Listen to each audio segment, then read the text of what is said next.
इस वीडियो में हम बात करेंगे कि हाई ब्लड प्रेशर या हाइपरटेंशन क्या होता है, ये क्यों होता है, इसके लक्षण क्या है, ये हमें ना हो इसके लिए हमें क्या करना चाहिए और पता कैसे करें कि हमें हाई ब्लड प्रेशर की प्रॉब्लम है और होम्योपैथी में कौन सी मेडिसिन है जो इसके इलाज के लिए कारगर साबित हुई है।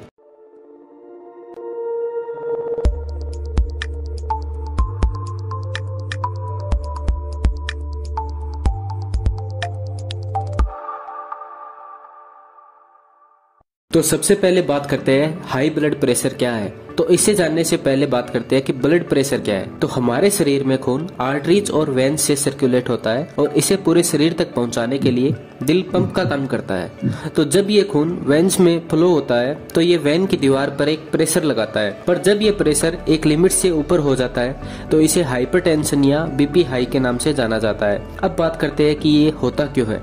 इससे पहले मैं आपसे एक आसान सा सवाल पूछूंगा कि किसी भी पाइप का प्रेशर कब बढ़ता है। ऑप्शन ए आएगा उसके अंदर का लिक्विड और ज्यादा प्रेशर से फ्लो करे, ऑप्शन बी आएगा उस पाइप की दीवार मोटी हो जाए, या ऑप्शन सी आएगा ए और बी दोनों। तो इसका आंसर आएगा सी, ए और बी दोनों।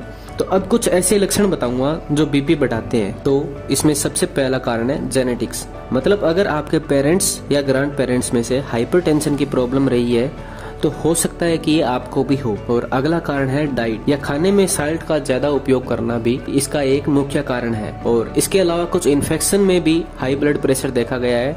इसके अलावा कुछ और कारण जैसे मोटापा, किसी भी प्रकार की फिजिकल एक्सरसाइज न करना, काफी ज्यादा कॉफी का यूज करना और इम्प्रॉपर स्लीप भी हाइपरटेंशन की समस्या पैदा करती है। और अब बात करते हैं कि हाई ब्लड प्रेशर के लक्षण क्या है। तो हाइपरटेंशन के रोगी को साफ दिखाई नहीं देता, बार बार धुंधलापन आता है, थकान या चक्कर सा महसूस होता है, सिर दर्द होता है और उसे कभी भी नाक से खून आने की समस्या बनी रहती है, अपनी धड़कन उसे महसूस होती रहती है और उल्टी जैसा समस्या भी उसे आती रहती है। तो अब बात करते हैं कि बीपी हाई होने का पता कैसे लगाया जाए कि ये हमें हकीकत में हाई है।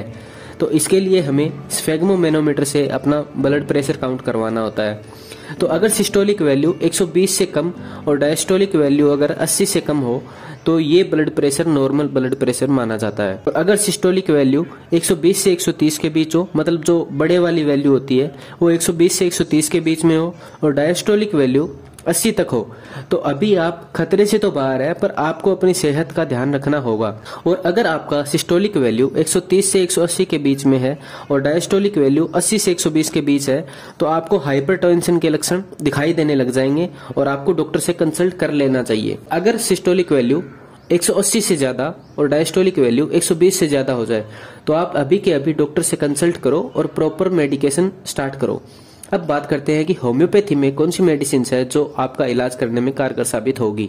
तो इसमें सबसे पहली मेडिसिन है राउवोल्फ या सर्पेंटाइना।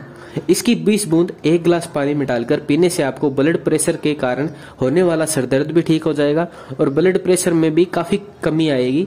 और ब्लड प्रेशर को कम करने के लिए होम्योपैथी की सबसे बेस्ट मेडिसिन में से एक है। नेक्स्ट मेडिसिन है गोलोइनम। अगर आपके ब्लड प्रेशर दिन में ज्यादा हो और आप अपने शरीर के हर हिस्से में धड़कन महसूस कर रहे हो तो ये मेडिसिन आपको काफी राहत देगी। अगली मेडिसिन है लेकेसिस 200। अगर आपके लेफ्ट साइड के बॉडी पार्ट्स में समस्याएं आती रहती है और आपको अपने गर्दन के आसपास कुछ भी रखना कंफर्ट ना लगे, इस प्रकार के हाइपरटेंशन के पेशेंट को लेकेसिस काफी ज्यादा फायदा देगी। अब नेक्स्ट मेडिसिन है नेट्रम म्यूर 200।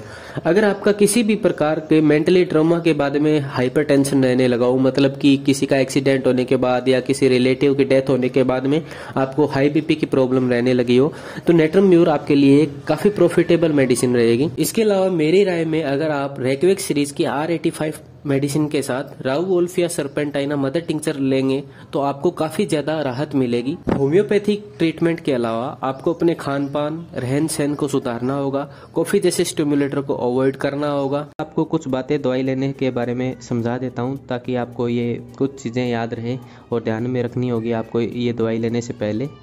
तो आपको दवाई लेने से पहले या बाद में आधे घंटे तक कुछ नहीं खाना है और कॉफ़ी का सेवन बंद करना होगा जब तक आपको ये ट्रीटमेंट चल रहा होगा, जिससे आपकी दवाई अच्छे से अच्छा रिजल्ट दे पाएगी। और दवाई की बूंदें मुंह में डालकर उन्हें 10 से 15 मिनट तक मुंह में ही रखनी है। अगर आपको हेल्थ रिलेटेड कोई भी इश्यू हो तो आप प्लीज़ कमेंट कीजिए, मुझे आपको जवाब देके काफ़ी अच्छा लगेगा। Thank you.